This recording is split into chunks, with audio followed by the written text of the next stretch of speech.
Hi, I'm Anna Robbins, president of Acadia Divinity College, and greetings to you.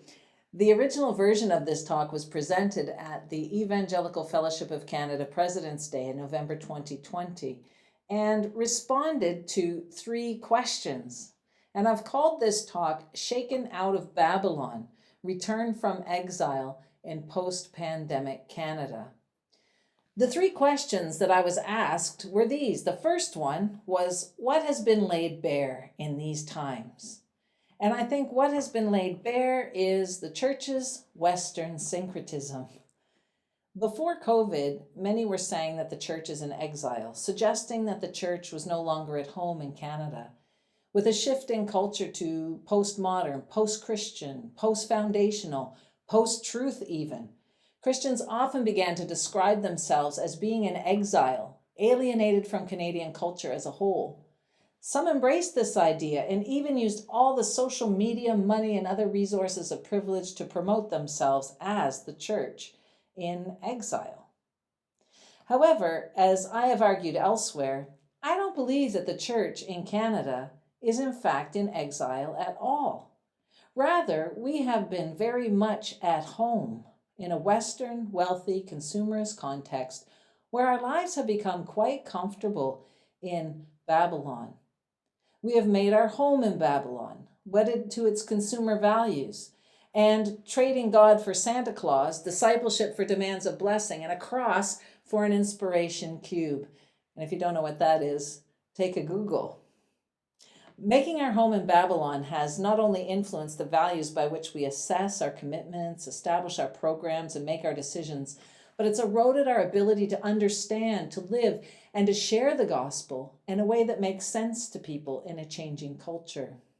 Often, we have taught the Bible as fairy tales fit for children and encouraged a belief system that finds it hard to engage human reason or the other disciplines of human life. Evangelicals especially, and not only south of the border, become susceptible to populism, to irrational fragmentation on the lines of issues incidental to the heart of Christian faith.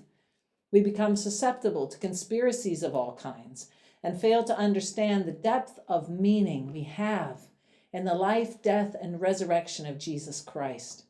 A real event in history and not simply pie in the sky. We have not helped the culture with a winsome, thoughtful, meaningful, hopeful Christianity. We've been happy to call ourselves misunderstood and to circle the wagons against the world. Exile, indeed. At the same time, many Christians experienced the malaise that culture as a whole had been feeling before the pandemic, wondering if the Jesus we believed in was really powerful enough to do anything to make the world a better place, to stop a tsunami or COVID. We were so used to a God who was there simply to provide the things we couldn't provide for ourselves that when he didn't hold back the wave or the cancer or the COVID, we wanted to walk away. COVID simply gave the excuse for the hangers-on to finally let go and the strugglers to surrender the battle. And these things, along with other trends, I think have been laid bare, and their impact has been accelerated by our experience of the pandemic. That wasn't new, it's just been driven forward at a much more rapid rate. The second question then to ask is, what might need to change? Change is upon us whether we like it or not. It's inevitable, and we don't have the time for careful planning in days like these. Ours is to respond to the change that is already underway. And the most important aspect of responding to the change upon us is to come out of exile. Whether that exile was self-imposed or whether we were in exile from God in Babylon, we need to recognize we were never in exile in culture in Canada. We've been the people of advantage and privilege that has shaped our theology and our life as the church. The call to come out of Babylon then comes more like a shaking out right now, a shaking out like a lint from a towel that we can cling on to for dear life, or we can let go and see where the wind of the Spirit takes us. Why, for example, has the online service been the focus of so many of our churches in this time? If mission is the focus, we could conceivably turn our considerable energy and resources in these days towards recommitting to our mission and making it happen and beyond. We cannot afford to go backwards afterwards. And the risk seems great, but it's great either way. The question is perhaps, which risk do we want to take? In Mark chapter 10, we read the encounter of Jesus with the rich young man. He has much power and wealth, but he wants one thing more: eternal life. What must I do to get that? He asks. Jesus tells him, you know the commands. You shall not murder, you shall not commit adultery, you shall not steal, bear false witness, defraud, and honor your father and mother. These are things the young man knows something about. These are the things he can control. He can obey the rules. I've kept all these since my youth, he tells Jesus.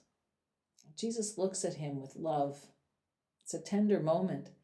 But he tells them out of that love that there's one thing he lacks. He should go and sell everything he has and trade it for treasure in heaven. The young man then goes away sad because he's not ready to give up what he has for what he can't even see. What Jesus was reminding the young man was that the latter half of the commandments relate to our behavior, and the young man could do right. But the first half of the commandments outline our relationship with God.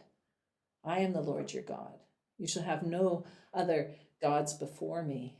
The young man had another God. He could worship and obey, and Jesus wanted so much more for him. He found it hard to let go of control and to let God be the ruler of his own life rather than himself. In a way, he was in exile from God, enjoying the fullness of privilege around him rather than surrendering to the mission of his life to God's mission.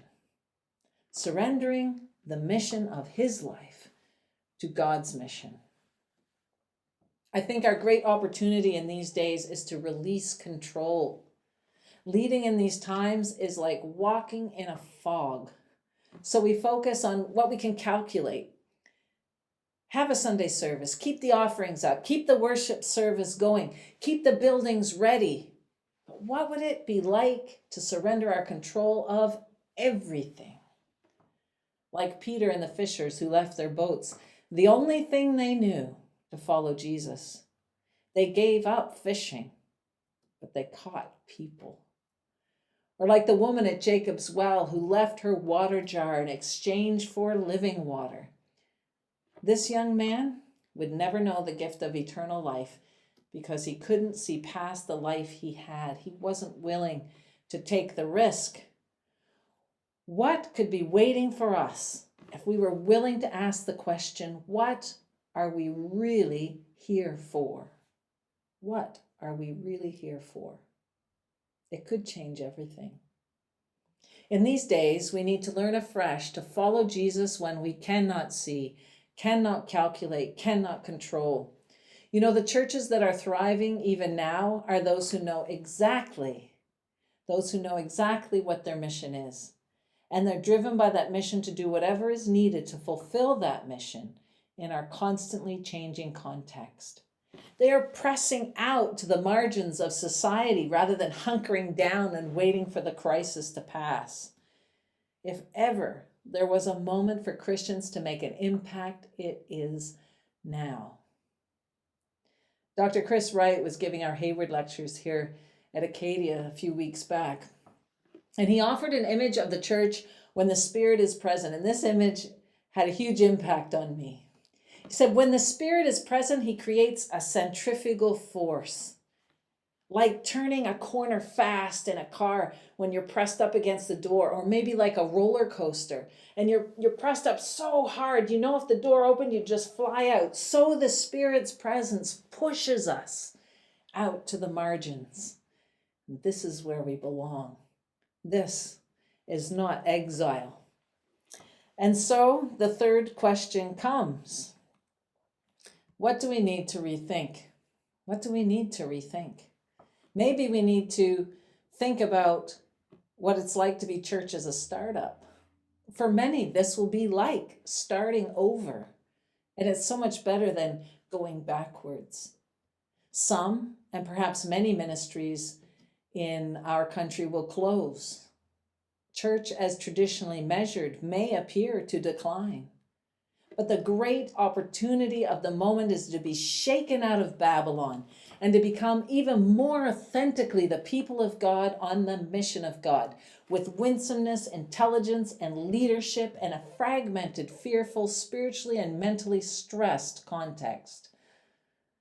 Our examples, I think, come from the global church, where churches know who they are and what they are here to do.